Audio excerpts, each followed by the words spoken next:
Bayangkan, di malam pertama pernikahanmu, kamu menemukan sebuah rahasia besar tentang pasanganmu. Rahasia yang selama ini disembunyikan, hingga akhirnya terungkap di malam paling sakral itu. Kisah ini benar-benar terjadi, dan sempat viral di media sosial. Seperti apa kisahnya? Simak sampai akhir, karena ceritanya bakal bikin hati kamu tercabik. Assalamualaikum warahmatullahi wabarakatuh. Hai sahabat kisah nyata, semoga kalian selalu dalam lindungan Allah SWT. Jangan lupa untuk like, subscribe, dan aktifkan loncengnya, biar nggak ketinggalan kisah-kisah viral penuh pelajaran hidup berikutnya. Mudah-mudahan, dengan kisah ini kita bisa mengambil hikmah, dijauhkan dari pasangan yang berkhianat, dan diberikan jodoh terbaik yang membahagiakan dunia akhirat. Amin ya rabbal alamin. Malam itu, suara hujan mengguyur genting rumahku dengan keras. Aku duduk di sudut kamar, memeluk lututku sambil menatap kosong ke arah jendela. Kilat menyambar, membuat bayangan pohon di halaman tampak seperti sosok-sosok aneh yang menari dalam gelap. Hawa dingin menusuk kulit, tapi yang lebih menusuk adalah kenyataan pahit yang harus kutelan sejak sore tadi. Namaku Naila, usiaku 23 tahun. Aku anak tunggal dari pasangan Pak Surya dan Bu Rina, keluarga terpandang di kampung kami. Sejak kecil aku tumbuh dalam didikan keras ayahku. Baginya, anak adalah cermin kehormatan orang tua. Tak boleh ada noda, tak boleh ada aib. Semua harus sempurna. Dan aku, gadis sederhana yang hanya ingin hidup bahagia bersama orang yang kucintai, harus menerima nasib dijadikan alat. Tadi sore, sepulang dari kampus, aku dipanggil ke ruang keluarga. Di sana ada ayah, ibu, dan seorang pria asing yang duduk dengan santai, mengenakan jas mahal. Wajahnya tampak lebih tua, mungkin sekitar pertengahan 30-an. Tatapannya dingin, senyumnya tipis, dan ada aura kekuasaan yang membuat bulu kudukku merinding. Naila, sini duduk, perintah ayahku. Aku melangkah pelan, hatiku berdebar tak menentu. Ada firasat buruk, tapi aku belum tahu apa. Kenalkan, ini Adipati. Mulai sekarang, dia calon suamimu. Aku terkejut, bibirku bergetar, mataku membelalak tak percaya. Apa? Yah, calon suami. Maksud ayah apa? Aku belum siap menikah, ucapku dengan suara pelan, hampir tak terdengar. Ayah langsung berdiri, menatapku tajam. Tidak ada kata tidak siap. Semua sudah kami bicarakan. Tinggal kamu yang harus menurut. Air mataku mulai menggenang. Aku menatap ibu, berharap ada sedikit pembelaan, tapi ibu hanya menunduk. Wajahnya penuh kekhawatiran, tapi ia tak berkata apa-apa. Diamnya ibu justru lebih menyakitkan. Aku tahu ibu tak setuju, tapi seperti biasa, ibu terlalu takut melawan kehendak ayah. Yah, Naila mohon, Naila belum siap. Naila belum kenal siapa dia. Kenapa harus buru-buru? Naila masih kuliah, pintaku sambil menangis. Dengar, Naila, keluarga kita butuh ini. Dengan menikah dengan Adipati, masa depan kita terjamin. Ayah nggak mau dengar alasan. Kamu harus menurut. Ayah membentak keras, membuat jantungku nyaris copot. Aku berbalik menatap Adipati. Dia hanya duduk santai, seperti tak peduli dengan kekacauan emosiku. Senyumnya tetap tipis, bahkan dia menyilangkan kaki. Aku nggak mau. Aku nggak cinta dia. Aku udah punya orang yang aku sayang. Teriakku, tak peduli lagi.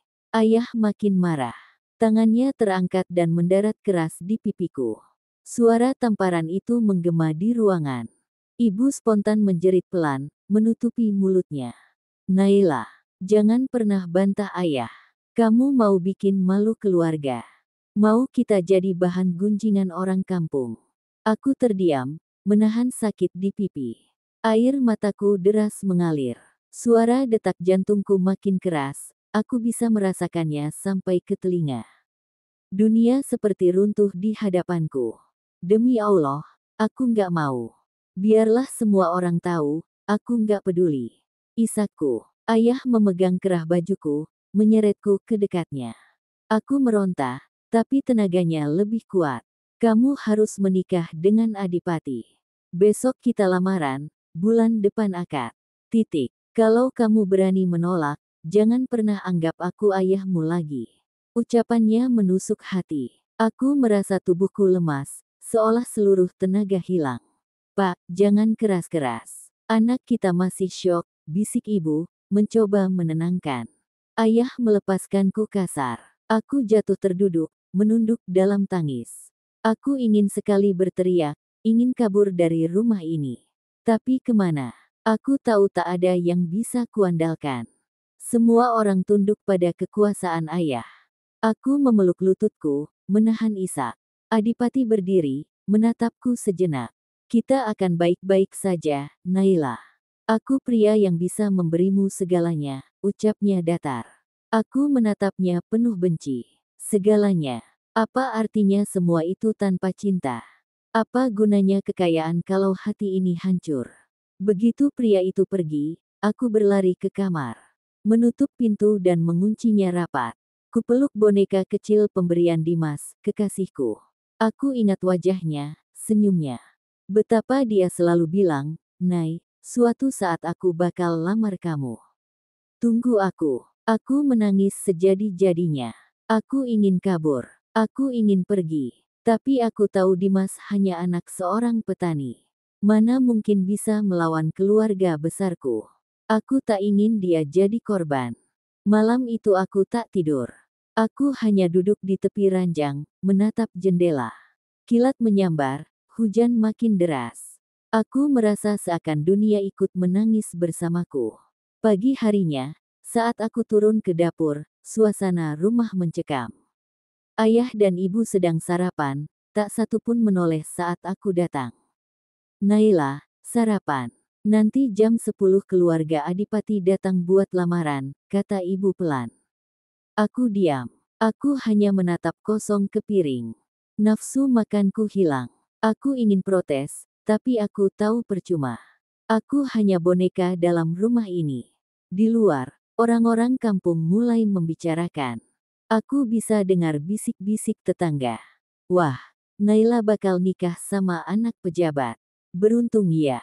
Cie, besok jadi nyonya besar. Aku ingin menjerit, aku nggak bahagia. Tapi suaraku tertahan di dada. Siang itu, keluarga Adipati datang. Mereka membawa seserahan. Rumah dipenuhi bunga dan dekorasi. Aku dipaksa duduk di ruang tamu, didandani. Hatiku memberontak. Aku ingin kabur. Tapi aku tahu ayah akan memburuku. Tiba-tiba HP-ku bergetar. Pesan dari Dimas. Naila, aku dengar kabar.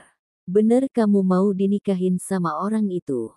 Tolong kabarin aku. Aku tunggu di kebun belakang nanti malam.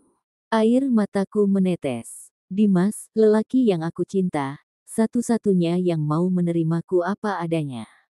Aku membalas pelan. Aku gak kuat, Dim. Aku pengen kabur. Tapi aku takut mereka apa-apain kamu. Balasan Dimas masuk. Aku gak peduli, Nay. Aku sayang sama kamu. Aku bakal cari cara. Malam nanti ya. Aku ingin sekali waktu berjalan cepat. Tapi lamaran itu harus kulalui. Semua orang tersenyum, foto-foto. Aku duduk di antara Adipati dan ayahku. Di hadapan tamu-tamu, aku hanya boneka. Setiap Adipati menggenggam tanganku, aku ingin muntah. Aku merasa seperti barang lelang, diperjualbelikan. Orang-orang memuji, tak tahu betapa hatiku hancur. Usai acara, aku segera naik ke kamar. Mengunci diri. Kupeluk HP erat-erat, menunggu malam. Hujan kembali turun. Jam menunjukkan pukul 10 malam. Aku membuka jendela, melihat ke arah kebun belakang. Ada cahaya senter kecil, kode dari Dimas. Tanpa pikir panjang, aku mengambil jaket, merangkak keluar jendela. Angin dingin menusuk, rumput basah membasahi kakiku. Aku berlari di kegelapan. Saat tiba di kebun, Dimas sudah menunggu. Dia memelukku erat. Aku gak kuat, Dim, aku takut, isakku. Tenang, Nay. Aku di sini. Aku sayang kamu, ucapnya. Aku menangis sejadi-jadinya di dadanya. Dim, mereka jahat. Aku dijual, Dim. Dimas mengepalkan tangan. Aku bakal cari cara, Nay. Aku gak akan biarin kamu menderita. Kami berdua menangis dalam gelap. Hanya suara hujan jadi saksi. Tapi langkah kaki terdengar. Lampu senter mendekat. Ayahku. Kami panik. Kamu di situ, Naila. Berani-beraninya kamu kabur. Aku gemetar. Dimas berdiri di depanku. Pak, saya mohon, jangan paksa Naila. Saya cinta sama dia. Ayah marah. Dia menamparkan Dimas. Kamu siapa? Anak petani miskin berani ngelawan saya. Minggir. Aku menangis, memeluk Dimas. Pak, tolong, Naila nggak mau, Naila cinta Dimas. Ayah menarik tanganku kasar. Mulai malam ini, kamu bukan anak saya lagi kalau masih berani ketemu dia. Aku dipaksa pulang. Dimas hanya bisa menatapku pilu, matanya merah. Malam itu, aku merasa jiwaku benar-benar mati. Matahari belum sepenuhnya terbit, tapi rumahku sudah sibuk sejak subuh. Orang-orang sibuk menyiapkan dekorasi, pelaminan, catering, dan segala perlengkapan pesta.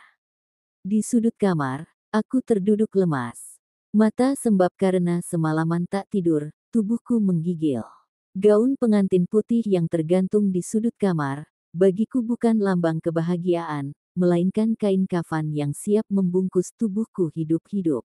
Ibu masuk ke kamarku membawa baki berisi segelas susu dan sepiring roti. Naila, makan dulu. Nanti kamu pingsan di pelaminan, bisiknya pelan. Aku tak menjawab, hanya menunduk. Ibu duduk di sampingku, mengelus rambutku. Matanya berkaca-kaca. Maafkan ibu, nak, ibu nggak bisa nolong kamu. Ibu juga nggak kuat lihat kamu kayak gini.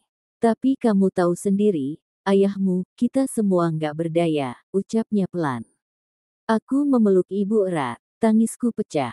Bu, aku takut, aku nggak mau, bu, aku sayang Dimas. Ibu hanya diam, pelukannya mengencang. Tiba-tiba, pintu kamar didobrak. Ayah masuk bersama dua orang sepupu lelaki. Cepat dandan. Jangan bikin malu keluarga. Bentaknya. Aku makin erat memeluk ibu. Bu, tolong, bu. Ayah makin marah. Dia menyeret ibu keluar. Kalau kamu nggak nurut, Dimas bakal saya penjarakan hari ini juga. Ancamnya. Tubuhku gemetar. Aku tahu ayah mampu melakukan itu. Dengan terpaksa aku didandani, dipakaikan gaun pengantin. Wajahku dipoles, tapi mataku tetap sembab. Tak ada senyum. Jam 10 pagi, upacara akad dimulai. Semua tamu undangan berdatangan. Kamera dan video siap merekam. Musik pengiring pelaminan terdengar syahdu, ironis sekali di tengah kehancuran hatiku. Aku duduk bersimpuh di samping Adipati. Dia mengenakan beskap putih, senyumnya puas. Ayahku duduk di hadapan penghulu. Saat ijab kabul diucapkan, hatiku berdebar keras. Suasana hening, semua menunggu. Saya nikahkan Naila binti Surya dengan mas kawin seperangkat alat salat dan emas 5 gram, tunai, ucap ayah. Adipati menjawab mantap. Saya terima nikahnya Naila binti Surya dengan mas kawin tersebut, tunai. Air mataku tumpah. Suara tamu-tamu mengucap, sah, mengiris telinga. Aku resmi jadi milik orang yang tidak kucintai. Hujan malam itu turun deras. Suara gemuruh guntur saling bersahutan di langit. Angin kencang menggoyangkan pepohonan di halaman hotel mewah tempat aku dan Adipati menginap malam ini. Di luar tampak kelap-kelip lampu kota menembus kabut tipis sisa gerimis yang belum juga reda. Tapi di dalam kamar ini, suasananya jauh lebih gelap, bukan karena lampu, tapi karena hatiku yang sepenuhnya dipenuhi ketakutan dan luka. Aku duduk di ujung ranjang. Masih mengenakan gaun pengantin putih yang sejak siang tadi tak pernah kulepas. Make up di wajahku mulai luntur, bercampur dengan air mata yang entah sudah berapa kali mengalir sejak akad siang tadi.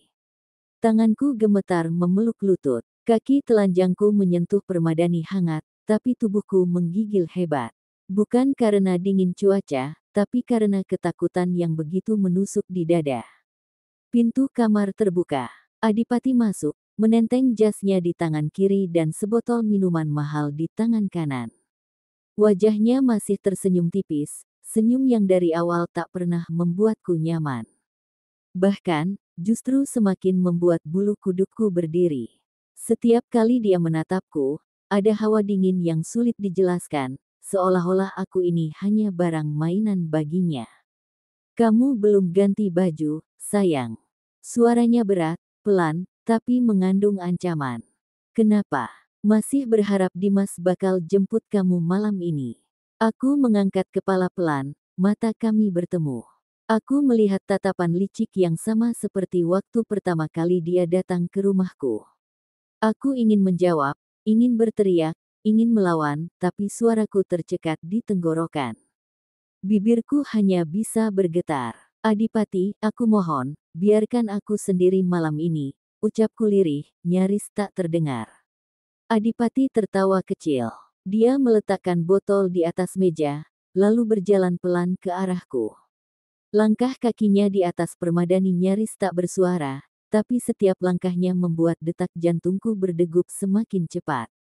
Aku bisa merasakan keringat dingin membasahi punggungku. Tanpa bicara, dia duduk di sampingku. Tangan kanannya menyentuh daguku, memaksa wajahku mendongak. Aku mencoba menghindar, tapi dia lebih kuat. Naila, kamu istri saya sekarang. Hak saya, bisiknya di telingaku. Aku menggigil. Seluruh tubuhku menegang. Aku belum siap, tolong, air mataku mulai mengalir lagi. Adipati mengusap air mataku dengan jarinya, tapi bukan kelembutan yang kurasakan, melainkan dingin, seperti es. Tatapan matanya tetap keras. Saya bayar mahal buat kamu, Naila. Kamu pikir proyek jalan tol itu bisa jalan kalau bukan karena pernikahan ini? Aku terperanjat. Kata-katanya menusuk hatiku. Kamu beli aku. Tanyaku pelan, suara tercekat. Dia tertawa, tawa mengejek yang membuat tubuhku semakin lemas. Semua orang bisa dibeli, Naila. Termasuk kamu, dan keluarga kamu. Aku terisak, hati ini hancur. Ayahku, ibuku, mereka menyerahkanku pada orang ini demi proyek. Demi harta. Aku memalingkan wajah, berusaha menahan isak. Tapi Adipati tak peduli. Dia berdiri, melepas dasi, membuka kancing kemeja satu persatu. Aku ketakutan. Tubuhku mundur pelan ke sudut ranjang. Jangan dekati aku. Dia mendekat, langkahnya pelan tapi mengancam. Aku meraih bantal, memeluknya erat-erat. Aku mohon, jangan, aku nggak mau, aku takut. Namun dia tetap maju. Matanya tajam menatapku. Aku bisa melihat nafsu dan kekuasaan bersatu dalam tatapannya. Aku merasakan seluruh tubuhku gemetar hebat. Aku tahu, aku tak bisa berbuat apa-apa. Di saat itulah, suara HP-ku bergetar di meja. Adipati menoleh. Aku langsung lompat, meraih HP itu. Pesan dari Dimas. Aku di luar hotel. Kalau kamu bisa, kabur sekarang. Aku tunggu di parkiran basement. Aku menahan nafas. Dalam kepanikan, aku menyembunyikan HP di balik gaun. Adipati maju lagi. Tangannya menarik lengan atasku. Aku menjerit kecil. Lepas. Jangan sentuh aku. Dia makin marah. Wajahnya merah padam. Tangan kirinya mencengkram kuat pergelangan tanganku. Naila, jangan main-main. Aku memberanikan diri meraih lampu meja dan melemparkannya ke arah Adipati. Benda itu mengenai bahunya. Brak. Adipati terhuyung. Aku tak menyia-nyiakan kesempatan. Aku lari sekuat tenaga ke pintu. Naila, teriaknya. Aku berlari di lorong hotel, kaki telanjang, gaun pengantin basah kuyup oleh air mataku. Beberapa tamu hotel menatap heran. Aku tak peduli. Aku turun ke basement lewat tangga darurat. Nafasku tersengal-sengal. Di depan lift, aku melihat Dimas berdiri dengan jaket hitam dan helm di tangan. Naila. Dia langsung menarik tanganku. Aku menangis. Tolong bawa aku pergi, Dim, aku mohon. Tanpa banyak bicara, Dimas membawaku ke motornya. Hujan masih deras. Aku hanya memakai gaun, kaki telanjang. Dimas memberikan jaketnya. Pegangan yang kuat. Aku memeluknya erat. Motor melaju membelah hujan. Suara pelatuk senjata terdengar dari atas. Ternyata anak buah Adipati sudah mengejar. Kejar mereka. Motor kami masuk ke jalan kecil yang hanya bisa dilalui kendaraan roda 2. Aku bisa merasakan suara deru motor di belakang, mengejar kami. Dimas mempercepat laju. Tenang Nay, aku nggak bakal biarin kamu ditangkap. Aku menahan nafas. Hujan membasahi wajahku. Aku hanya bisa berdoa dalam hati. Ya Allah, selamatkan kami. Saat hampir sampai di ujung jalan, satu mobil hitam menghadang. Gawat, naik pegangan. Dimas membelokkan motornya ke gang kecil. Ban motor selip, hampir jatuh. Aku memeluk Dimas makin erat. Beberapa pria berjas hitam mengejar. Aku bisa dengar suara teriakan. Sana, jangan lepasin mereka. Motor Dimas berbelok ke perkampungan sempit. Kami menembus gang-gang kecil yang becek. Hujan semakin deras. Aku mulai menggigil. Akhirnya kami berhenti di sebuah rumah kecil di ujung gang. Dimas mematikan mesin. Masuk cepat. Aku ikut masuk. Rumah itu sepi. Seorang ibu tua menyambut. Siapa ini? Dim. Teman, Bu. Butuh tempat sembunyi. Aku dipeluk ibu itu. Ayo, nak, sini dulu. Aku tak kuasa menahan tangis. Tubuhku lemas. Aku nggak kuat, Bu. Aku nggak mau balik. Dimas memegang pundakku. Tenang, Nay. Mulai malam ini kamu aman. Aku memeluknya erat. Di malam yang penuh hujan itu, aku bersumpah, aku tak akan pernah kembali ke rumah itu. Malam itu adalah malam paling menegangkan dalam hidupku. Tubuhku masih menggigil karena dingin, takut, dan trauma yang seakan tak bisa kutepis. Di dalam rumah kecil milik Bu Ros, seorang ibu tua yang ternyata masih kerabat jauh Dimas, aku berusaha menenangkan diri. Meski tubuhku berbalut jaket tebal milik Dimas, tapi rasa dingin itu bukan datang dari udara, melainkan dari dalam hatiku sendiri. Dimas duduk di sampingku, wajahnya pucat. Bajunya basah kuyup, rambutnya masih meneteskan air. Tapi tatapan matanya tetap tegas. Dia menggenggam tanganku erat. Kamu aman di sini, Nay. Percaya sama aku, ucapnya pelan. Aku hanya mengangguk. Tangisku tak lagi keluar. Entah air mataku sudah habis atau hatiku mulai mati rasa. Bu Ros menyodorkan semangkuk air hangat dan selimut. Minum dulu, nak. Badanmu menggigil begitu. Nggak usah takut, rumah ini kecil, tapi aman. Orang-orang itu nggak bakal nyari kamu di sini, ujarnya. Suaranya lembut seperti ibu yang dulu ku kenal sebelum hatinya berubah karena ketamakan ayah. Aku menerimanya, mengucap terima kasih pelan. Suasana sunyi. Hanya suara hujan yang masih deras di luar jendela.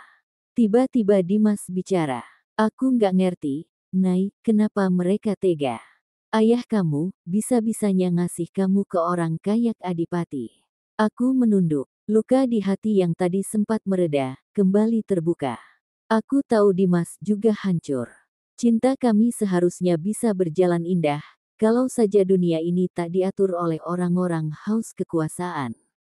Aku juga nggak ngerti, Dim, dari dulu ayah emang keras, tapi aku nggak pernah ngangka sekejam ini. Aku menarik nafas panjang. Tanganku meremas selimut. Dim, aku dengar percakapan ayah sama Adipati. Dimas menoleh. Wajahnya tegang. Mereka cuma mau proyek jalan tol itu. Adipati beli aku, Dim. Aku cuma alat buat dapetin proyek besar. Proyek miliaran. Hargaku cuma itu, demi tender. Dimas mengatupkan rahangnya. Matanya memerah, penuh amarah. Brengsek. Dia menggebrak meja. Bu Ros tersentak. Aku memegang lengannya, menenangkan. Udah, Dim, aku udah nggak apa-apa. Mana mungkin kamu nggak apa-apa. Kamu diperlakukan kayak barang, Nay. Kamu berhak bahagia. Aku menunduk lagi. Tubuhku terasa berat, makanya aku kabur. Aku nggak peduli lagi. Mau dicari polisi kek, mau ayahku ngirim orang suruhan kek, aku udah nggak mau balik. Dimas menghela napas, lalu memandangku dengan pandangan lembut. Kamu tenang di sini, Nay. Besok pagi aku urus semua. Kita cari tempat lebih aman. Aku tersenyum tipis. Senyum yang setengah paksa. Dalam hati aku tahu, masalah ini nggak akan mudah. Dan benar saja. Sekitar jam 2 dini hari, suara ketukan pintu terdengar keras. Brak brak brak. Ada orang, Dim, bisik Bu Ros panik. Dimas meraih tanganku, membawaku ke dapur. Di belakang rumah, ada pintu kecil menuju kebun. Kita lewat sini, Nay. Aku buru-buru memakai sandal jepit, lalu melangkah pelan di tanah becek. Di luar, hujan mulai reda, menyisakan embun dingin. Dari kejauhan terdengar suara pria-pria suruhan ayah. Cari ke dalam. Jangan kasih ampun. Aku dan Dimas bersembunyi di balik semak. Nafas kami memburu. Dimas merangkulku, menenangkan. Nay, jangan keluar suara iya. Aku mengangguk. Telingaku bisa mendengar jelas suara derap langkah kaki para pria itu di sekitar halaman. Mereka membawa senter. Cek ke kebun belakang. Aku panik. Jantungku berdetak makin kencang. Dimas mengeratkan pegangan di tanganku. Dalam sekejap, Dimas menarikku berlari kecil menuju kandang ayam yang sudah kosong. Di sini dulu. Kami tiarap di tanah. Bau lumpur dan dedaunan basah memenuhi hidung. Aku menahan nafas. Senter-senter itu makin dekat. Cek ke arah sana. Aku nyaris menjerit saat salah satu pria nyaris menginjak kaki Dimas. Untung saja dia berbalik arah. Beberapa menit yang terasa seperti berjam-jam itu akhirnya berlalu. Mereka pergi setelah gagal menemukan kami. Suara motor menjauh. Suasana sunyi kembali. Aku menangis pelan. Dimas mengusap rambutku. Kamu kuat banget, Nay. Aku menggeleng. Aku cuma pengen hidup, Dim. Kami kembali ke rumah Bu Ros setelah keadaan aman. Ibu tua itu menangis saat tahu mereka hampir dapat kami. Ya Allah, nak, kamu anak baik kok diperlakukan gitu. Aku memeluk Bu Ros. Aku kangen pelukan seorang ibu, yang sudah lama tak kudapatkan dari ibuku sendiri. Besok kita pergi dari kota ini, Nay, ucap Dimas. Aku punya teman di luar kota. Dia bisa bantu. Aku mengangguk. Saat itu aku tak peduli harus tinggal di mana. Asal jauh dari ayah dan adipati. Keesokan paginya, kami berangkat. Dengan mobil pinjaman milik teman Dimas, kami menyusuri jalan desa, menembus kabut tipis. Aku merasa seperti pelarian, tapi anehnya, untuk pertama kalinya dalam hidupku, aku merasa bebas. Di perjalanan, aku menoleh ke arah Dimas. Dim, makasih ya, udah berani selamatin aku. Dimas tersenyum. Aku janji, Nay. Aku nggak bakal biarin kamu sendirian. Air mataku mengalir pelan. Aku bersyukur. Di saat semua orang mengkhianatiku, Dimas tetap jadi pelindungku. Namun, di sisi lain, di rumah, ayah murka saat tahu aku kabur. Cari dia sampai dapat. Tangkap Dimas. Saya tuntut dia ke penjara. Teriaknya. Adipati hanya diam. Wajahnya gelap. Dia tak menyangka Naila bisa lolos dari cengkeramannya. Kalau ketemu, jangan hidupin lagi anak itu. Kata ayah penuh dendam. Semua kekuatan, uang, dan koneksi dikerahkan. Tapi aku dan Dimas sudah terlalu jauh. Dan di malam itu, di sebuah rumah kontrakan sederhana, kami akhirnya bisa bernafas lega. Selamat datang di rumah baru kamu, Nay, ujar Dimas. Aku menatap rumah kecil itu. Tak mewah, tak berkilau. Tapi entah kenapa, aku merasa lebih tenang. Lebih damai. Aku nggak butuh istana, Dim, asal ada kamu. Dimas memelukku erat. Dan aku janji, mulai sekarang, nggak akan ada yang bisa nyakitin kamu lagi.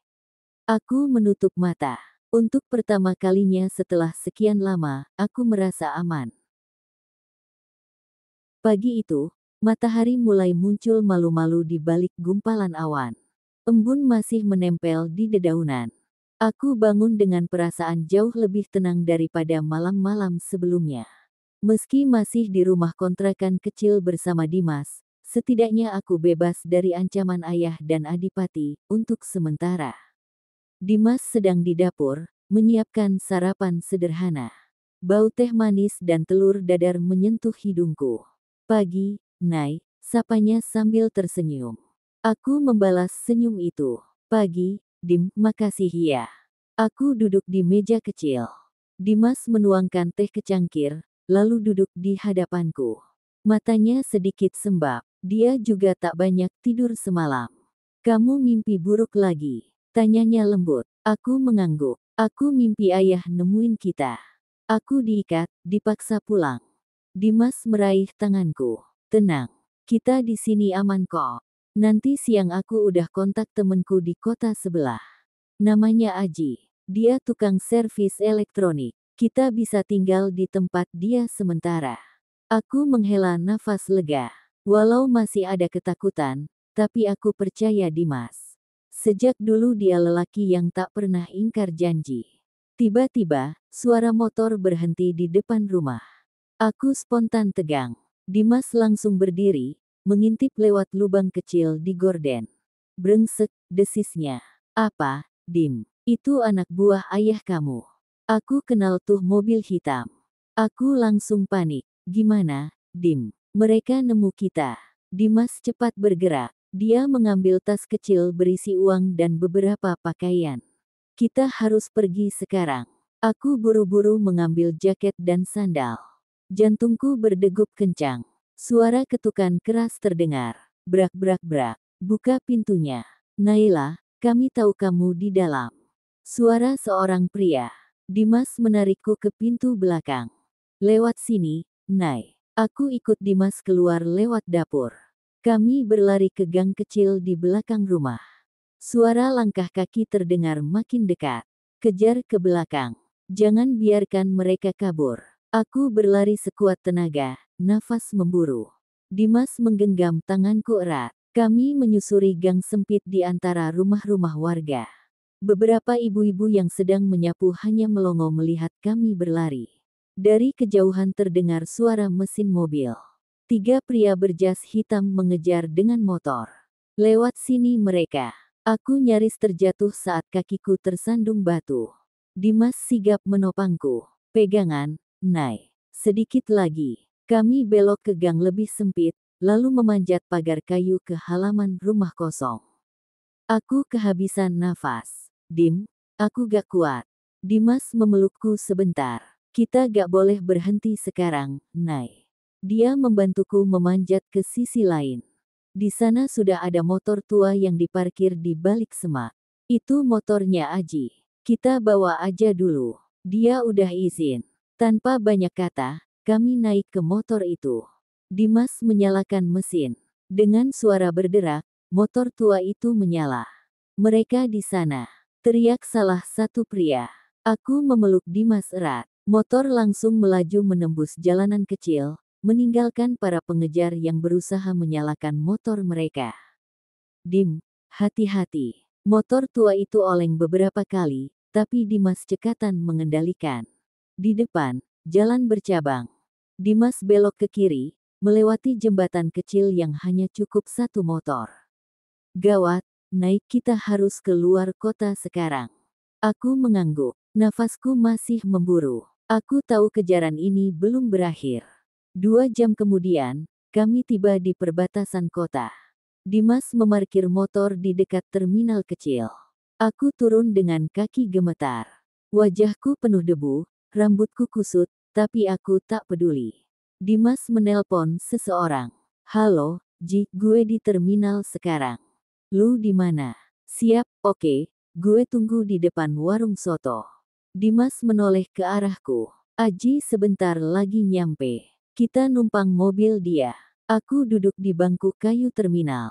Kepala pening. Semua kenangan pahit berputar di kepalaku.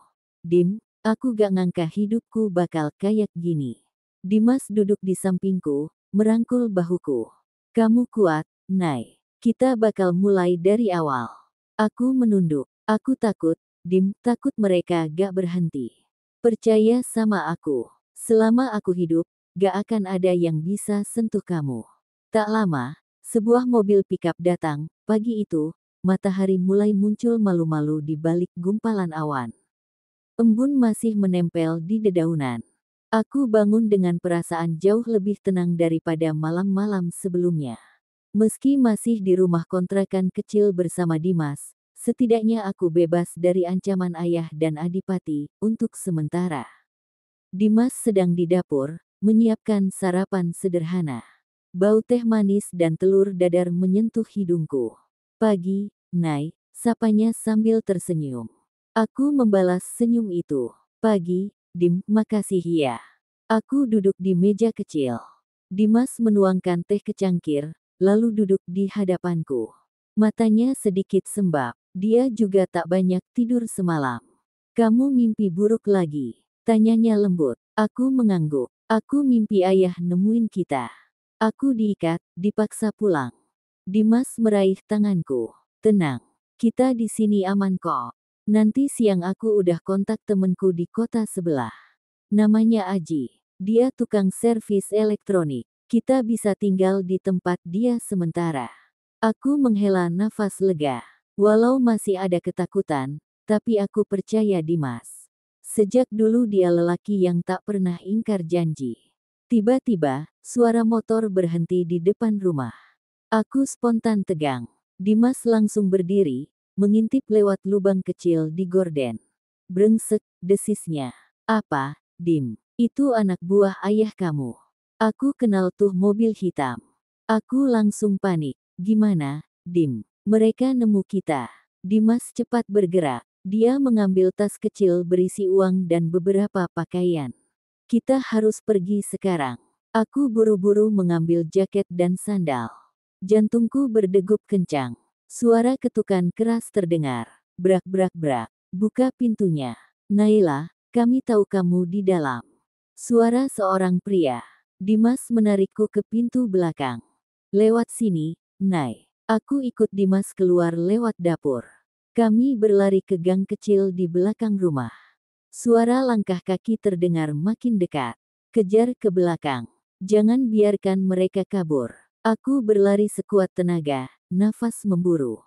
Dimas menggenggam tanganku erat. Kami menyusuri gang sempit di antara rumah-rumah warga. Beberapa ibu-ibu yang sedang menyapu hanya melongo melihat kami berlari. Dari kejauhan terdengar suara mesin mobil. 3 pria berjas hitam mengejar dengan motor. Lewat sini mereka. Aku nyaris terjatuh saat kakiku tersandung batu. Dimas sigap menopangku. Pegangan, Nay. Sedikit lagi. Kami belok ke gang lebih sempit, lalu memanjat pagar kayu ke halaman rumah kosong. Aku kehabisan nafas. Dim, aku gak kuat. Dimas memelukku sebentar. Kita gak boleh berhenti sekarang, Nay. Dia membantuku memanjat ke sisi lain. Di sana sudah ada motor tua yang diparkir di balik semak. Itu motornya Aji. Kita bawa aja dulu. Dia udah izin. Tanpa banyak kata, kami naik ke motor itu. Dimas menyalakan mesin. Dengan suara berderak, motor tua itu menyala. Mereka di sana. Teriak salah satu pria. Aku memeluk Dimas erat. Motor langsung melaju menembus jalanan kecil, meninggalkan para pengejar yang berusaha menyalakan motor mereka. Dim, hati-hati. Motor tua itu oleng beberapa kali, tapi Dimas cekatan mengendalikan. Di depan, jalan bercabang. Dimas belok ke kiri, melewati jembatan kecil yang hanya cukup satu motor. Gawat, naik kita harus keluar kota sekarang. Aku mengangguk, nafasku masih memburu. Aku tahu kejaran ini belum berakhir. 2 jam kemudian, kami tiba di perbatasan kota. Dimas memarkir motor di dekat terminal kecil. Aku turun dengan kaki gemetar. Wajahku penuh debu, rambutku kusut, tapi aku tak peduli. Dimas menelpon seseorang. Halo, Ji, gue di terminal sekarang. Lu di mana? Siap, oke, gue tunggu di depan warung soto. Dimas menoleh ke arahku. Aji sebentar lagi nyampe. Kita numpang mobil dia. Aku duduk di bangku kayu terminal. Kepala pening. Semua kenangan pahit berputar di kepalaku. Dim, aku gak ngangka hidupku bakal kayak gini. Dimas duduk di sampingku, merangkul bahuku. Kamu kuat, Nay. Kita bakal mulai dari awal. Aku menunduk. Aku takut, Dim, takut mereka gak berhenti. Percaya sama aku. Selama aku hidup, gak akan ada yang bisa sentuh kamu. Tak lama, sebuah mobil pickup datang. Seorang pria berkumis turun. Dim, sini cepat. Dimas menarikku. Kami naik ke bak mobil. Mobil itu segera melaju ke jalan kampung, menembus perkebunan tebu dan sawah. Lu gila, bro. Gue denger mereka suruh polisi cari kalian, kata Aji. Dimas hanya diam. Aku semakin cemas. Tapi tenang aja. Gue punya rumah kosong di pinggiran. Sementara tinggal di sana dulu. Aku mengucap terima kasih pelan. Dalam hati aku berdoa, ya Allah, lindungi kami. Setelah menempuh perjalanan 2 jam, kami tiba di sebuah rumah kayu di pinggir kebun karet. Sepi, tak ada tetangga. Di sini aman. Gue jarang banget ke sini. Gak ada yang tahu. Aku masuk. Rumah kecil itu hanya ada 1 kamar dan ruang tamu. Tapi aku merasa lebih nyaman dibanding istana Adipati. Dimas menutup pintu rapat. Nay, kamu istirahat dulu. Aku dan Aji bakal cari makan. Aku menarik napas lega. Makasih ya, Dim, Aji. Malam itu, aku tidur untuk pertama kalinya tanpa mimpi buruk. Tapi aku tahu, kejaran ini belum selesai. Dan besoknya, ancaman itu benar-benar datang. Seorang pria berkumis turun. Dim, sini cepat. Dimas menarikku. Kami naik ke bak mobil. Mobil itu segera melaju ke jalan kampung, menembus perkebunan tebu dan sawah. Lu gila, bro. Gue denger mereka suruh polisi cari kalian, kata Aji. Dimas hanya diam. Aku semakin cemas. Tapi tenang aja. Gue punya rumah kosong di pinggiran. Sementara tinggal di sana dulu. Aku mengucap terima kasih pelan. Dalam hati aku berdoa, ya Allah, lindungi kami. Setelah menempuh perjalanan 2 jam, kami tiba di sebuah rumah kayu di pinggir kebun karet. Sepi. Tak ada tetangga. Di sini aman. Gue jarang banget ke sini.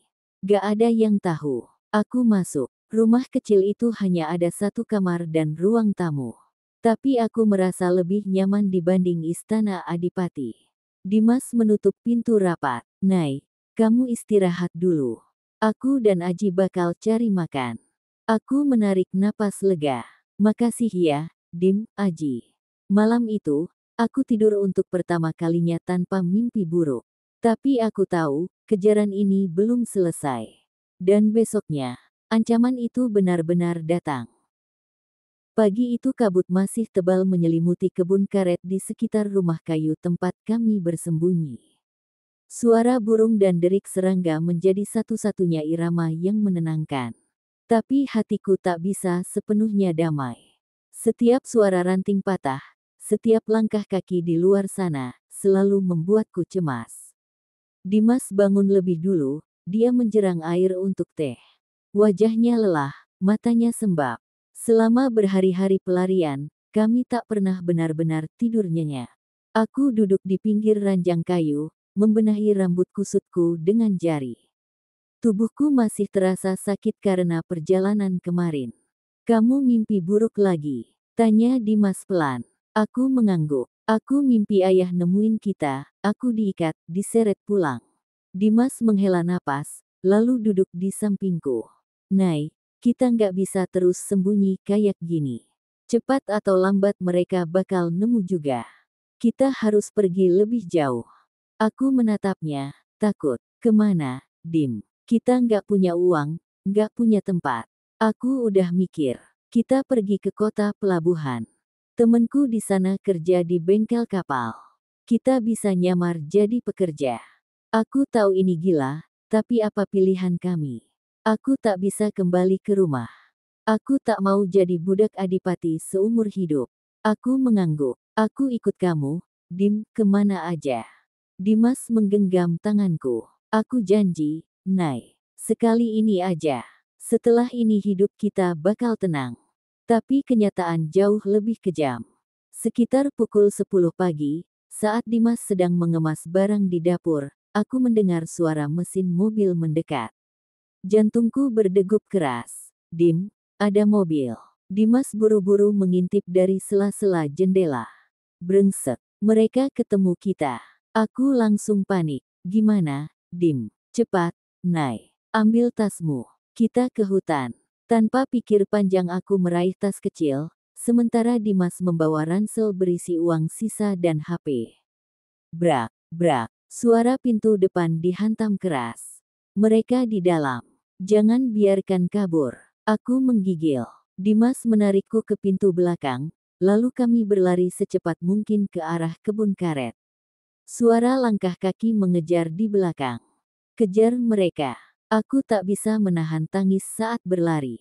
Kakiku terantuk akar pohon, beberapa kali hampir terjatuh. Nafasku memburu. Dimas menggenggam tanganku kuat-kuat. Kita harus masuk ke hutan lebih dalam, Nay. Di belakang, suara tembakan peringatan terdengar. Dor. Aku menjerit kecil. Dimas terus menarikku. Cepat, Nay. Jangan lihat ke belakang. Kami berlari di antara batang pohon karet. Daun-daun basah menyapu wajahku. Bajuku sobek, kulitku lecet, tapi aku tak peduli. Setelah berlari hampir setengah jam, kami tiba di sungai kecil. Airnya jernih tapi deras. Kita seberangi ini, ujar Dimas. Aku menggeleng. Aku takut. Pegang aku, Nay. Kita bareng. Kami menyeberang, air setinggi dada. Arus deras membuat tubuhku oleng.